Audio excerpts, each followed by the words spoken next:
The news is live on Joy99.7 FM in Accra, live in Kumasi, on Love 99.5 FM, on Facebook live stream, and over 30 affiliates across Ghana's 16 regions, including Laura FM, Laura, A1 Radio, Bolgatanga, Sky FM, Sunyai, and Victory FM, Aflao. Go digital on Spotify and the myjoyonline.com app. And coming up, disband and revamp the police SWAT unit. The call to the Inspector General of Police after it emerged some personnel assigned to the unit were complicit in the bullion van robbery case. Over the years, it has courted for itself a very bad reputation. You can talk about Ayawaso West Wagon, you can talk about DSP Azugu, and the list goes on. We'll bring you chilling details contained in the charge sheet before court as calls for a probe into the police handling of the issue resulting in 2 deaths gather momentum.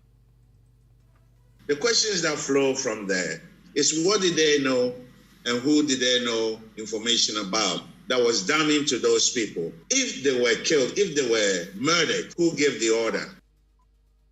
Also, Attorney General urges High Court not to grant bail to Fix the Country convener Oliver Barker-Vomowo, insisting he's a flight risk and refusing to cooperate with police. We have details as Fix the Country campaigners say his health has deteriorated since his detention. Oliver is still being monitored. He was rushed to the hospital because he had high blood pressure. So the doctors have decided that they're going to keep him there.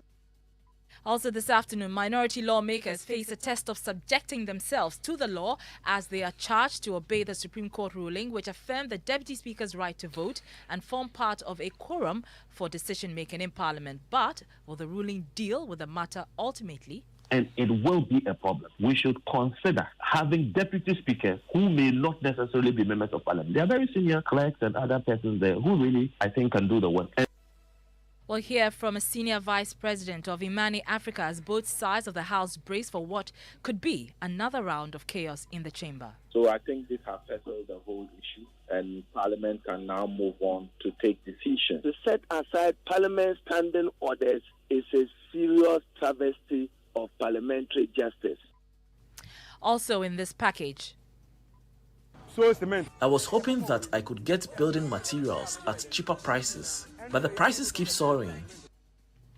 How soaring prices are forcing some to put their building projects on hold as building material dealers prepare to lay off workers. There's more in the latest edition of the Joy Living Standards series in sports. Chelsea owner Roman Abramovich sanctioned by UK government sale of club on hold, but Wuntumi says this is a club he's willing to buy. So yesterday I have opportunity to do Zoom conference. So we are on it. And we'll hear from Chairman Wuntumi later. And later in our Ghana Month series on indigenous dances this week, we'll tell you about the Pacha dance of the Adan and Pram Pram people. The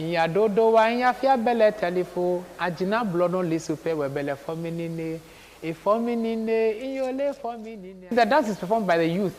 So these are pieces of advice that are thrown into the performance for the youth to learn and then be better adults in future. You want to stay for details.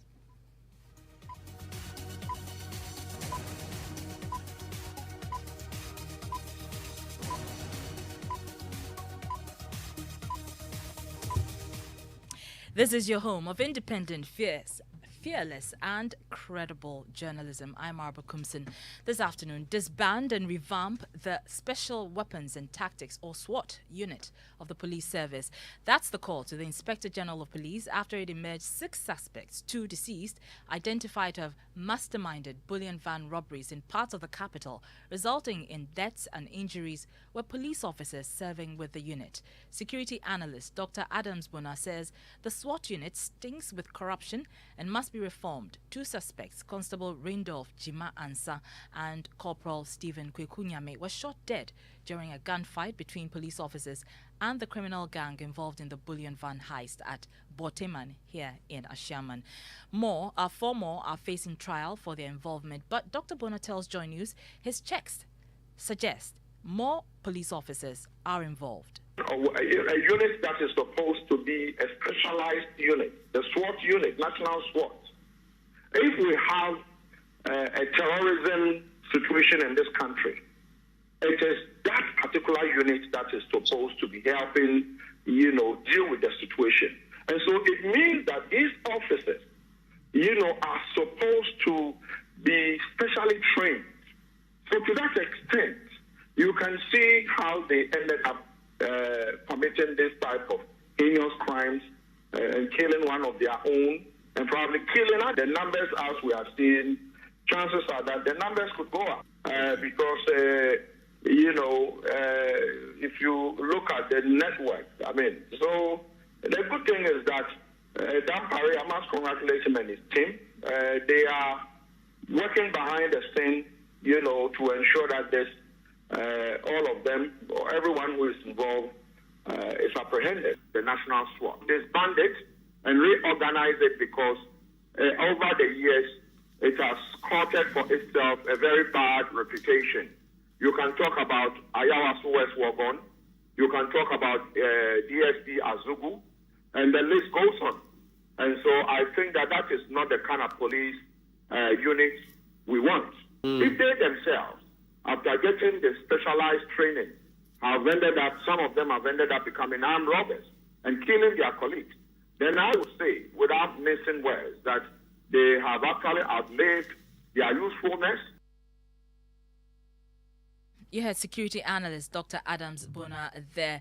Meanwhile, president of the Institute of Security, Disaster and Emergency Studies, Dr. Ishmael Norman, has called for an independent commission of inquiry into the killing of the two key suspects in the ongoing police investigation into the bullion van heists. Why is it that the only two essential people were the only ones who got shot?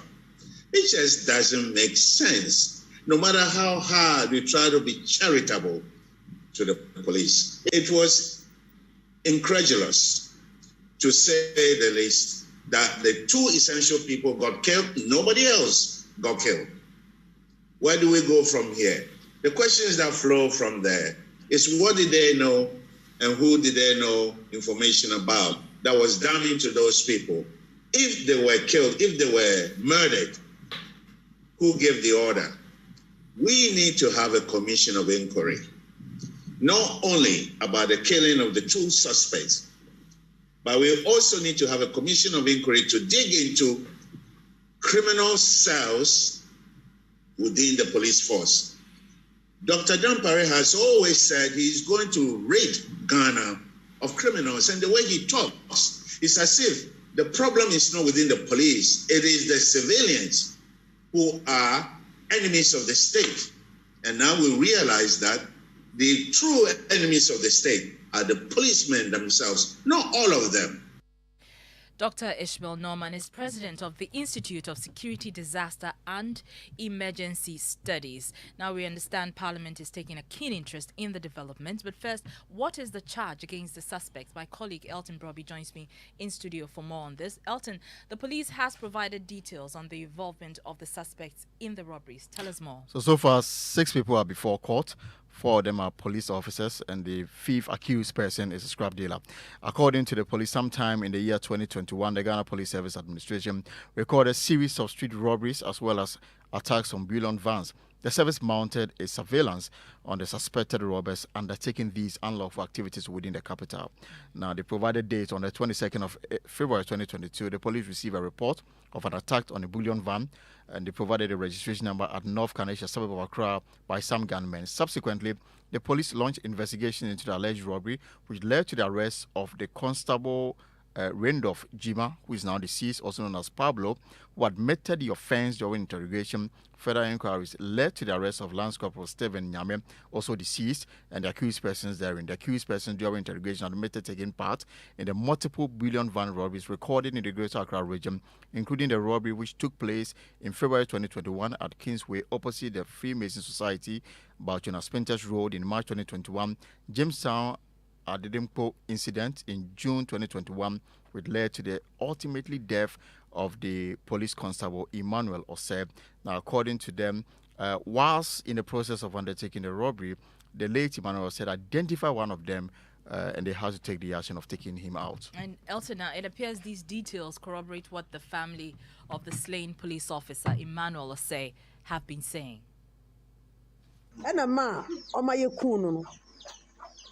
Bahapa. Cocoa Timby. Only Bahapa. Only Baha, the beer, and a down for pa. Only now go hide down by Kumpo. They are not down for pa. And I can't. Won't you say Crawford Chiano? Now, police for me, and a cat and Roberts in Hona. One. Into a wound body, someone see. A body dean, them say, no tin a man. You should tune on Tim Patcher and minimum. And I say, Yachi, a year, Nancy, any panwaira. We are done crass when Nipanaira. So that's a sister of the deceased, Mami Asa, was speaking to our sister station, Adam News. Elton is still with me. Elton, a quick translation of what she was just saying. So she's saying that the two were friends. She spoke about Randolph Jima, also known as Pablo, and the late Emmanuel Osei. In fact, according to the sister, they both lived in a rented apartment at Kaswa. They ate together, did everything together. So she was surprised that Randolph had to take Osei out during the robbery incident. All right, many thanks, Elton John Probe. Now, a former Deputy Interior Minister and now Member of Parliament for Bulsa North, who's also a member of the Defence and Interior Committee of Parliament, James Agalga, joins us on the line with some perspectives on this. Mr. Agalga, what's your reading of the unfolding issues surrounding the police and their investigations into the bullion van robberies? Well, I am really very surprised about what we are hearing from the police. I want to believe the police, but given the past, or if you like, the recent handling of similar matters by the police, such as the Asawasi shooting incident, I am tempted to buy into the suggestion that maybe an independent inquiry would put matters to rest. The two police officers shot dead, Constable Jima Ansa and Lance Corporal Stephen Okwekunyami, were actually in police custody.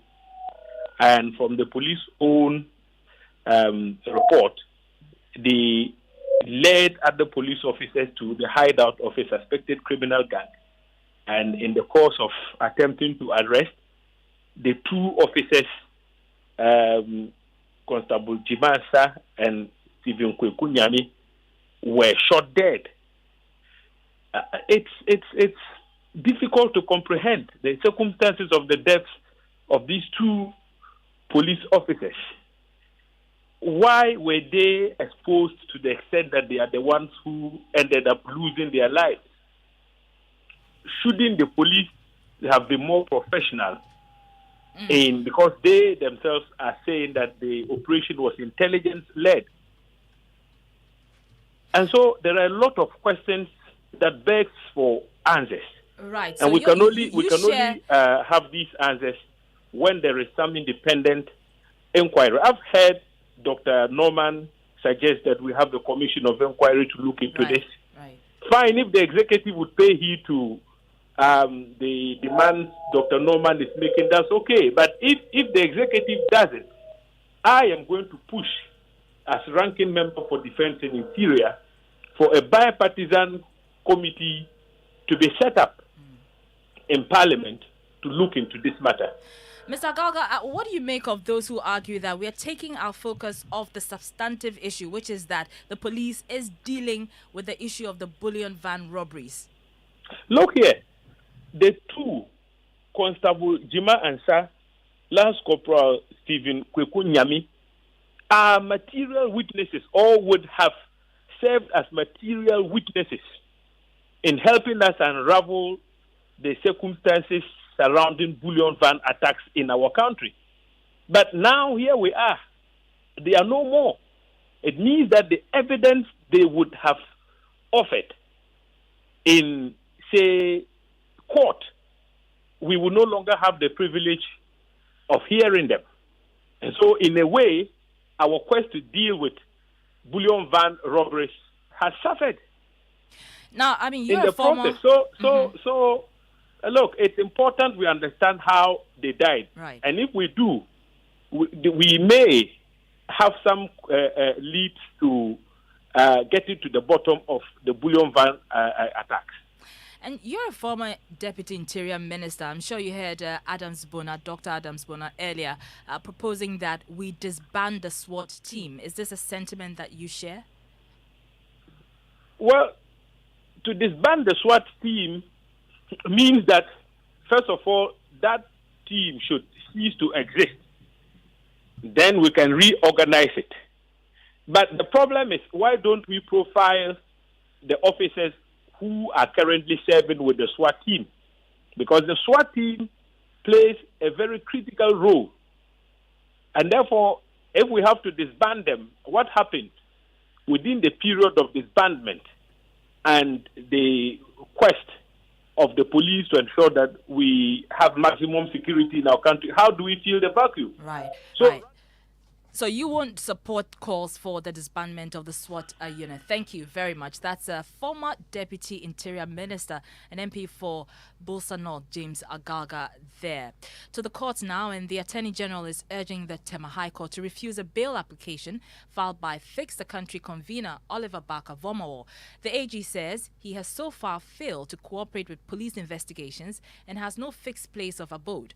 Mr. Barker-Vormawor, who is said to be unwell, has through his lawyers put in an application for bail. He's facing the charge of treason felony over allegations he has instigated members of his group to overthrow government. The AG has in documents detailed what police investigations have uncovered so far. Court correspondent Joseph Akable has just returned from court and joins us in studio. Joseph, how does the AG justify this allegation of non-cooperation?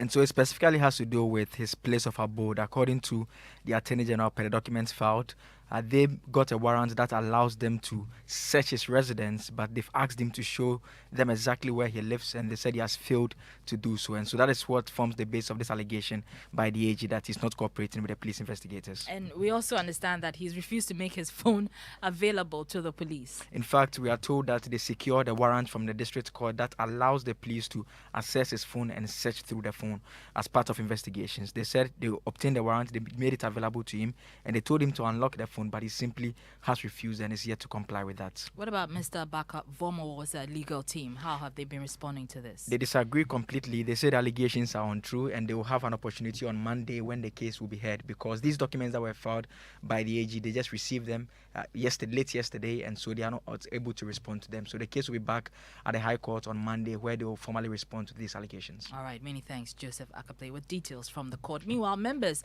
of the Fix the Country campaign say Oliver Barker-Vormawor's health has deteriorated since his detention. Here's a co-convener, Felicity Nelson. Oliver is he's still being monitored. He was rushed to the hospital because he had high blood pressure. So the doctors have decided that they're going to keep him there to monitor him for the next couple of days. So we're not sure when he's going to be let out. Regarding the bail application, I'm not going to preempt it, but we've seen what's happened so far. So I guess it will be a surprise if we get some good news. Felicity Nelson is a co-convener of the Fix the Country group. To Parliament now, and this afternoon, the NDC minority is facing a test of subjecting itself to the law following a decision by the Supreme Court that a deputy speaker presiding over proceedings in the House can vote and form part of a quorum for decision-making. The ruling, which struck out some portions of Parliament's standing orders, was expected to bring finality to the controversy surrounding the decision by Deputy Speaker Joe Osei-Owusu to retain his original vote while in the Speaker's chair. But it has further divided the House, with both sides bracing for what could potentially be another round of chaos in the House. Here's a News Desk report.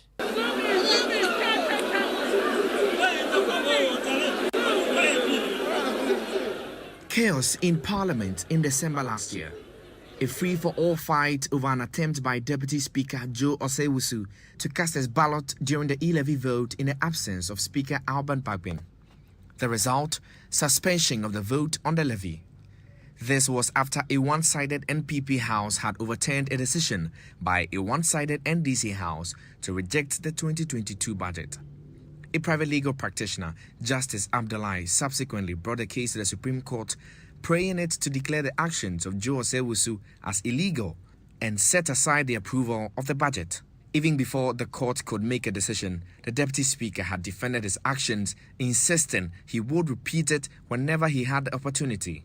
So My insistence is not to vote from the chair, but as and when necessary, I will leave the chair if I'm the one presiding, or the second deputy speaker presiding can leave the chair and change over so that he can also exercise his vote. And that I insist on it. The Apex Court's decision has reaffirmed the position of the Deputy Speaker, striking out portions of Parliament's standing orders. Not surprisingly, the majority has welcomed the ruling, but the minority has fiercely condemned it. This ruling of the Supreme Court can at best be described as judicial support for e-levy. To set aside Parliament's standing orders is a serious travesty of parliamentary justice. The ruling has divided both sides, who are bracing for what could be another round of chaos in the chamber. Listen to Deputy Majority Whip Habib Idrisu and Ningo Prampram MP Sam George. Able to bring the matter to rest in Parliament, whether first and second deputy speakers of Parliament, when presiding, can actually vote. In the 8th Parliament, it has been an issue of contention. So I think this has settled the whole issue, and Parliament can now move on to take decisions. I cannot for the life of me be part of what I would deem an illegality, which would be that the person presiding in the House will take part in the vote he's pretending over, and we will employ every legal means to ensure that this long time tested practice will be That was a News Desk report. Well, Senior Vice President of Imani Africa, Kofi Bento, says it may be time to review the Constitution to prevent MPs from becoming deputy speakers.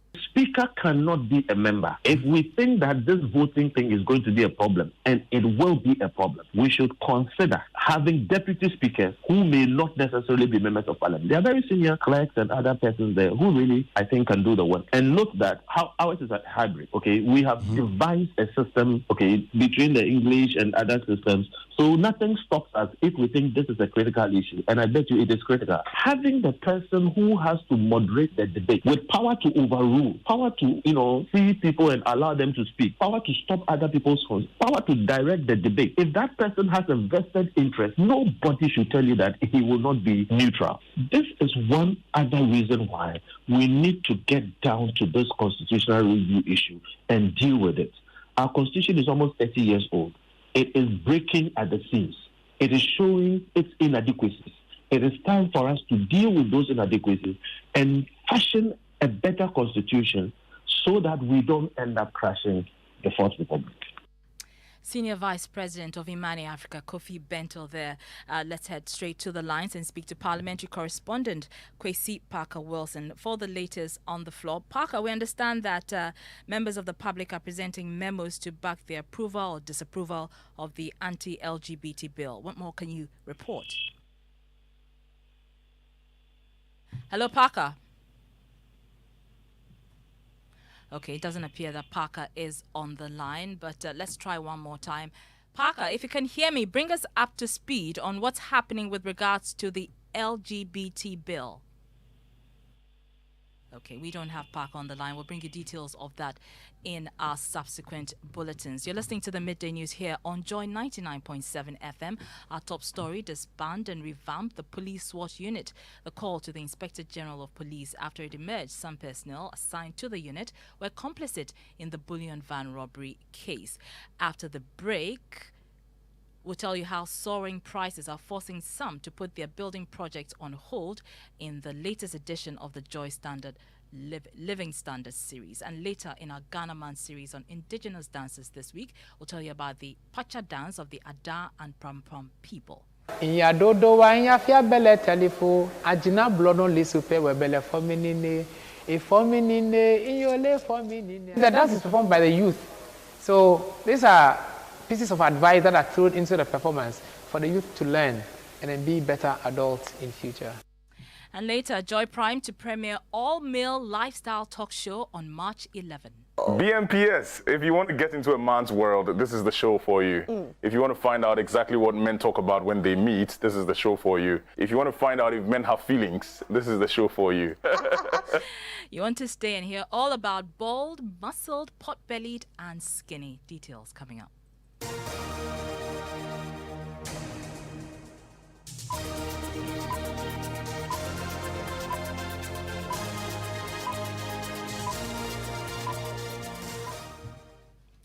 You're welcome back to the Midday News. Time for sports, and a lot is being said about Chairman Wuntumi. A lot is being said about him and Chelsea. And Roman Abramovich's attempt to sell Chelsea has been halted after the oligarch was sanctioned by the UK government as part of its response to Russia's invasion of Ukraine. The Russian put the European champions up for sale after the threat of sanctions was raised in Parliament.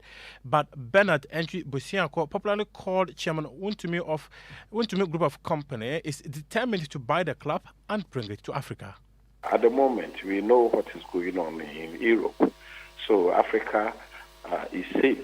At the moment, I think if we have opportunity like this to participate in the international club, then we also can have a map to seek what is good in sports for Africa. That is why I'm enthusiastic to move forward. It's a purely financial business. So once it comes like this, our accountant and our lawyers and our finance strategy, we will see our strategy to move. Strategy to move. Reports actually emerged yesterday that he has submitted about $3.1 billion for the club. The asking price of Roman is £3 billion, and that means that he submitted £2.3 billion for the club. Imagine what that can do to our economy. Let's go and ask him to borrow us some money. All right, okay. Thank you very much, Muftar. Now, it's time for our Joy Living Standards series. And for many young people in the capital, owning a house in this current economy can only remain a wish. We explore the story of a 28-year-old man struggling to complete his 2-bedroom house at Kaswa, owing to hikes in the price of building materials.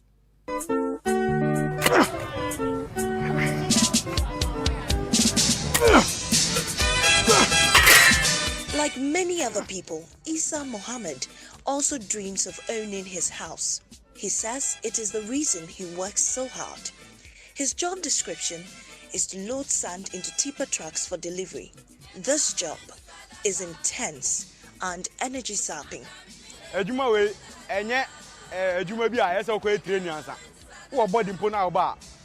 This job needs no training, but neither is it for the faint-hearted.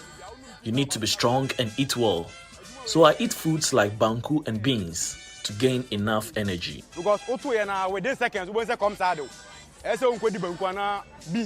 Under the Malam overpass is where contractors from Kaswa and beyond get sand and stones for building.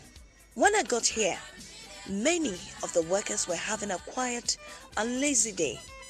They explained that it is because of low patronage in recent times. Isa is one of the lucky ones to get a tip for the day. He badly needs the cash to complete his 2-bedroom housing project in Kaswa. At the moment, the project is on hold due to a hike in the prices of building materials.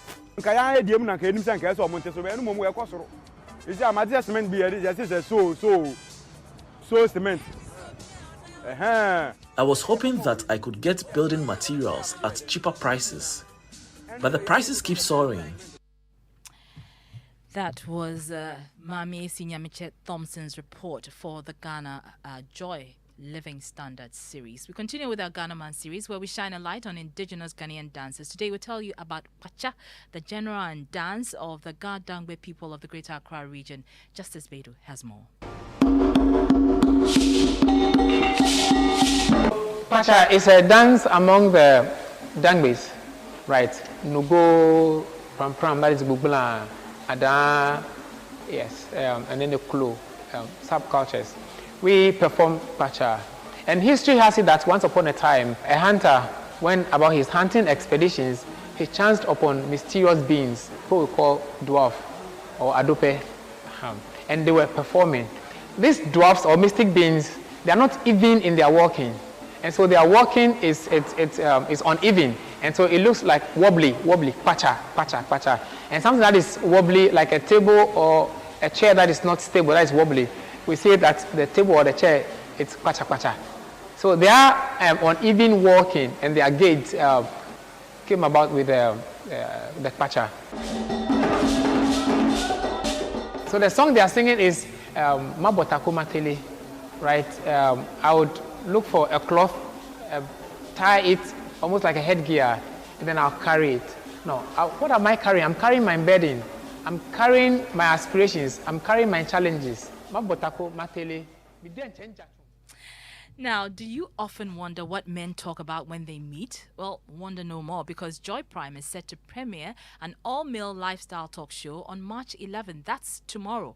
Kofi Hayford is host of the show, and he's been telling Rosalind Feli what to expect. BMPS, if you want to get into a man's world, this is the show for you. If you want to find out exactly what men talk about when they meet, this is the show for you. If you want to find out if men have feelings, this is the show for you.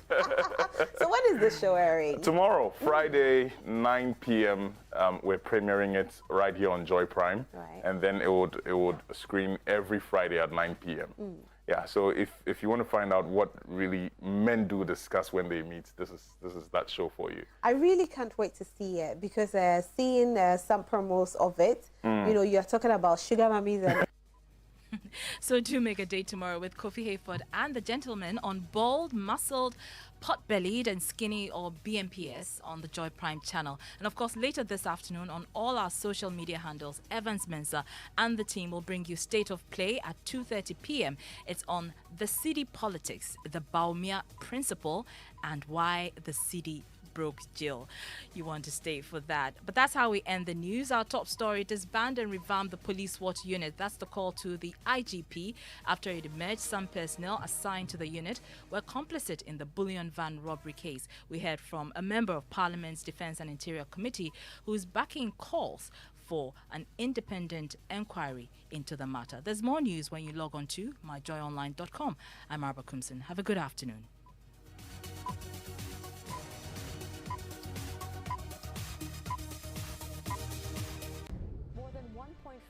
Million people around the world have died from COVID-19 since the pandemic began. When the COVID-19 pandemic struck, real heroes emerged. In the areas of health, education, and economic empowerment, heroes stood on the gap.